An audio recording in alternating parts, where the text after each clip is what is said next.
open your heart. This isn't something that just brings you to salvation. This is something that is the point throughout your growing up in Jesus.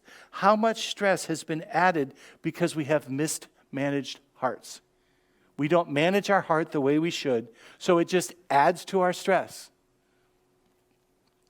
Acts 16:14, we talked about Lydia a few weeks back. One of the newbies to the faith, was Lydia from Thyatira, a merchant of expensive purple cloth who worshiped God. So, they don't name drop in the Bible, but they do talk about, and she does purple cloth. So, which in that day was like really, that was, cutting edge. Okay.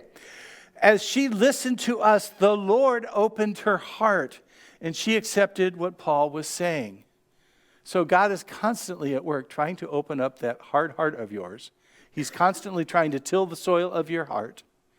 And he did with her, and she joined in the process. God opened her heart, and that's the beginning of her salvation. And if you remember the story when we talked about it a few weeks back, what was the result? Where'd my friend go with the give generously? The result of having the Spirit of God in your life is generosity. And the way you know that it really happened in her life is because she instantly becomes very generous. All right. Now, God promises, Jeremiah 24:7, one of the Old Testament prophets, as he's talking about the day and time in which we live, he says, and I will give them hearts that recognize me as the Lord. They will be my people, and I will be their God, and they will turn to me wholeheartedly. So, did you hear that in this verse? I will, and they will, and I will, and they will. How many think this is a partnership? This deal is a partnership between us and God. The work in us, he is not going to do without us. He comes to us, we engage, and it's he does, we do. Let me read that again. I will give them hearts that recognize me as the Lord, and they will be my people, and I will be their God, and they will turn to me with their whole hearts. So it's not just what brings you to faith, it's what keeps you in the faith. It's what keeps you growing in the faith. 2 Corinthians 6. Oh, dear Corinthian friends. How many know the Corinthians were as messy as any congregation in the New Testament? They were, if they're not known for anything else, they were like super messy. Okay.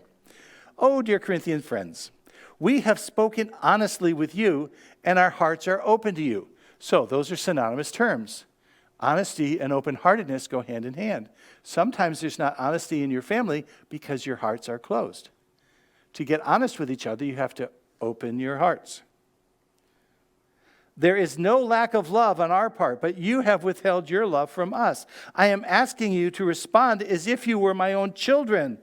Open your hearts to us. So do we have to open our hearts to God for us to grow spiritually? Do we have to open our hearts to all that God wants to do? Absolutely. Do we have to be wholehearted? Absolutely. But it's not just our relationship with God where we have to be open-hearted and wholehearted. We have to do it with each other. Paul says, you guys are messy because you keep closing your hearts. So, with this, the coaching questions, the most famous one of all my coaching questions, how's your heart, right? And again, that's not just how you feeling. That's what's going on the inside. What are you thinking? What are you feeling? How are you processing? All that inside stuff. What do you think? What do you feel? What's competing for your heart? How's your heart is also what's competing for your heart right now? Is your heart fully God's, or is there other things that are, worries, riches, the things we talked about a few weeks back? How are your boundaries? How are your margins? All of those are heart issues.